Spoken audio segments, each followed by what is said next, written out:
I'm gonna give you the best way to build speed for soccer, and we're gonna start right now. One of the big things that we've done when we've coached athletes to the Olympics, when I've coached at 10 different world championships and helped athletes get to professional levels, become NCAA champions, win state titles, we've always used plyometrics. Now, my first thought when I'm helping build out a soccer speed program, I have to look at 3 key factors. I want to look at acceleration. And acceleration might be the start position. Acceleration might be just sort of walking here and then going from 0 to 100 as quickly as possible. That's acceleration, right? Then we're looking at top end speed. How fast can I run? What is the top speed that I'm going to be able to hit? Maybe if I'm at 30 or 40 yards. And then finally, we're looking at change of direction. How can I plant and get out of that as quickly as possible? I like to take that aspect and then bridge that with movements. If I'm looking at movement patterns, that's where I'm talking about plyometrics. So we're gonna start off with these 3 quick plyometric exercises that will help you directly with that speed for soccer. And then I'm gonna tell you where they piece in to that overarching regime that I just sort of laid out. So the first movement is going to be bounds over mini hurdles. Okay, real easy here, boom, boom, boom, boom, boom, boom. And we wanna see this knee come through as we're jumping, or if I'm on my right leg, this knee, this hip comes through. That's going to help us mimic when we're trying to get to top end speed. The way that I like to think about these plyometrics or these single leg bounds is that I want to have the athlete minimize contact time on the ground and raise their hip height as rapidly as possible. So a large amount of force in a short period of time. This will help tremendously, 1 with acceleration, and then 2 with top speed. And then as a coach, if we're testing our athletes with a 40 or a 60, we might be testing them with a 10 or a 20. Now we can see, are they weak with their acceleration? Are they slow with their acceleration? Or are they slow with their top speed? And then we have to focus on the movements that are gonna benefit where their weakness is. So we'll go back through this. Here, I'm gonna do my right leg, my bad leg. Try to think here, boom, boom, boom, boom, boom, boom. Go through that like 5 or 6 times. You don't even need these mini hurdles. You could do this out of the field with markers, with cones, whatever you want. The next exercise that I want to do is going to be taking horizontal movement, transferring that vertically in a bilateral position. This is probably one of the best things that goalies could be doing. Now, I think everyone will benefit from this. So I will go here.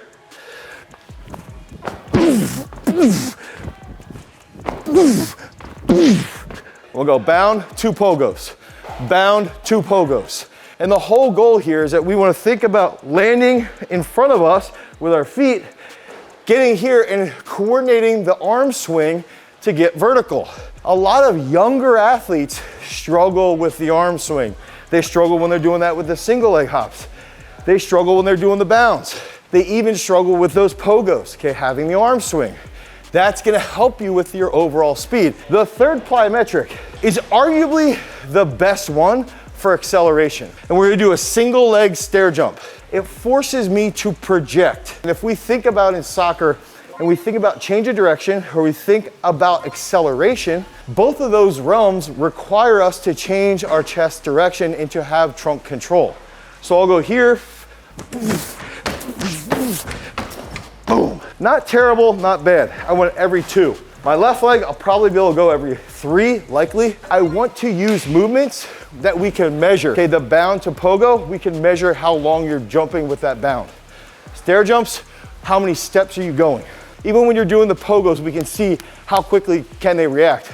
With the mini hurdle hops, we can bring them closer to get really, really high, or a little bit longer to go out a little bit more. The big factor though, is to use exercises that we can measure so that the athlete has a higher purpose or a higher level of intent. Now I'll do my left leg here.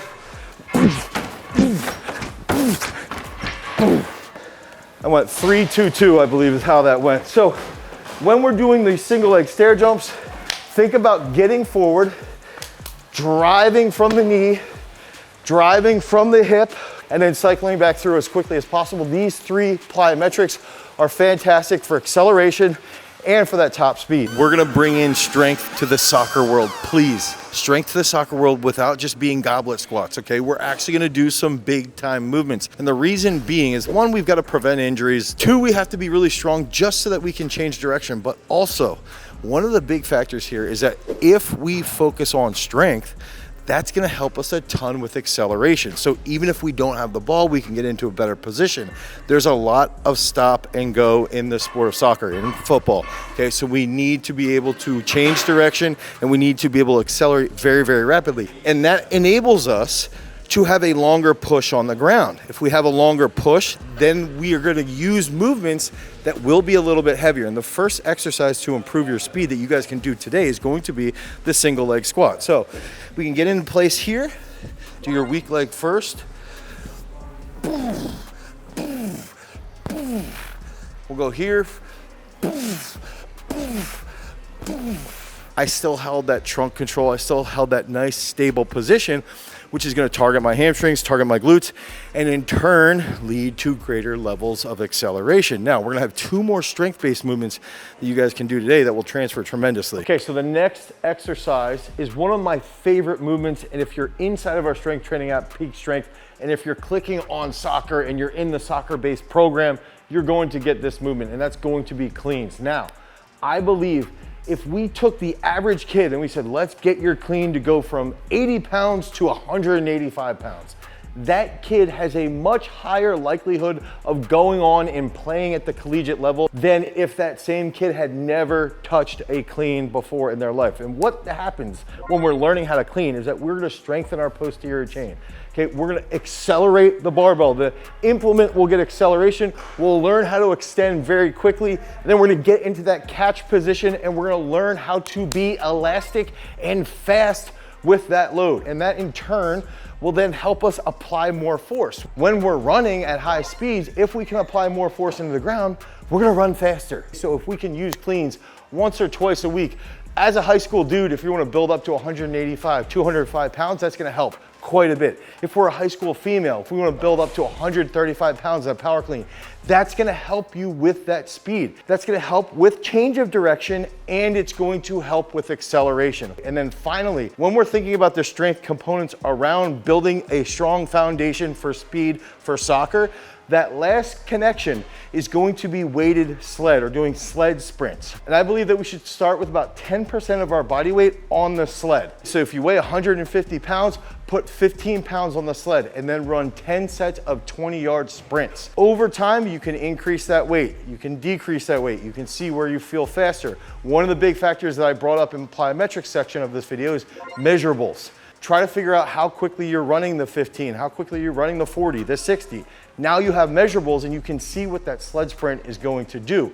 And I actually think you could use sled sprinting as a form of strength training, just like you would with cleans and just like you would with those single leg squats. Those are 3 exercises that you can use today to get faster for soccer. And now we're gonna go into the actual speed drills that you guys can use to really turn up that speed. This is an exercise that we can use to improve our acceleration and deceleration with a little bit of endurance. And all we're gonna do is, this is our 10-yard mark here. Okay, this is our start point. We've got 10 yards out there. We're gonna sprint 10 yards as fast as possible. We're going to then slow down in the next 10 yards as quickly as possible. And then we're gonna rest about a minute to a minute and a half, and then we're gonna repeat that. So it might look like this. I'm not gonna be the fastest, but I'm gonna try my best. Pull up here, right here's my other 10.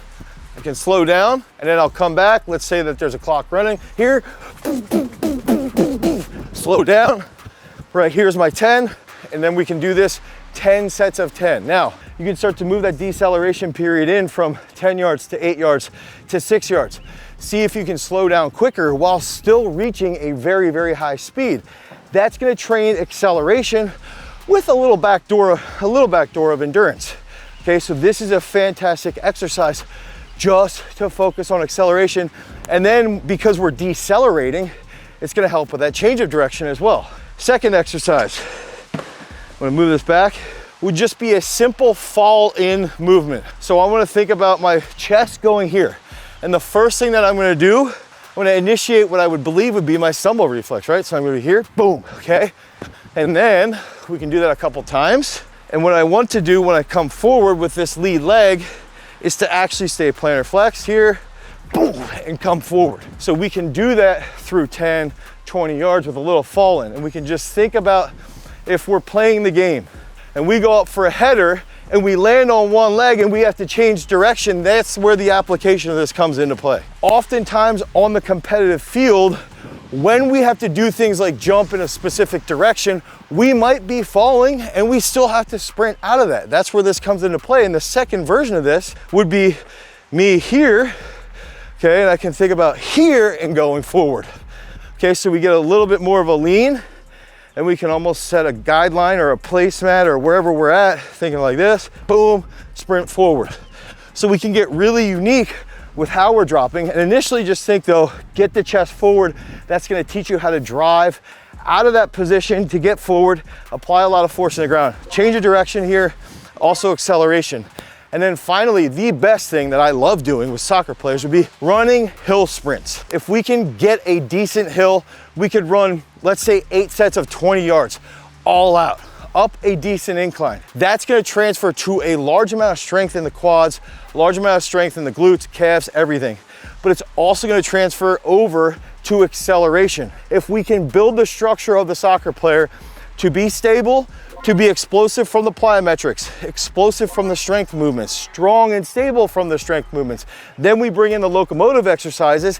Now we can increase their speed. They learn these components, and that in turn leads to improving change of direction, leads to improving acceleration. Their top end speed improves. And then that final aspect of this soccer system that we're gonna build out is that now we have to talk a little bit about endurance and how that plays into the overarching theme. So we went over plyometrics, sprinting, strength work. We went over what acceleration was, change of direction, that top end speed. And some of the big aspects now that we're missing is that we've got to talk about endurance. And when we're looking at soccer, it's a 90-minute game. On top of it being a 90-minute game, we're going to be running anywhere from 5 to 10 kilometers in a single game. Especially at the elite level, that's a lot of volume. Now, one of the big factors here is that we don't want to do so much endurance that we just crush our athletes and they lose speed. So we've got to be working on that strength, on the plyometrics, on the actual locomotive actions that we're trying to focus on when we're changing direction and when we're sprinting. So one big takeaway with endurance for soccer is that you guys could be doing long, slow distance once every 10 days for about 90 minutes.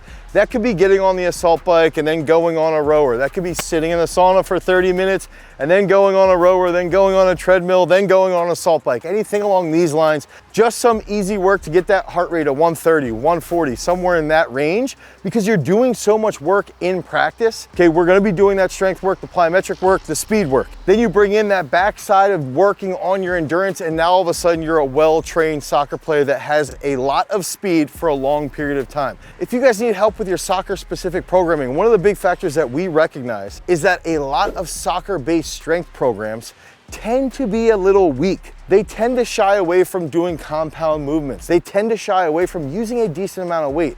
And that's some of the big factors that we bring in to offer you to increase your speed, to increase your explosiveness, to help you jump higher while still maintaining and improving those soccer-based skills. So if you need help with your training, head over to peakstrength.app, the Google Play Store or the Apple iOS Store. Download Peak Strength today and then select that you want to train like a soccer player. Because remember, freaks, if you want to become a champion, you've always got to cultivate your power. Peace.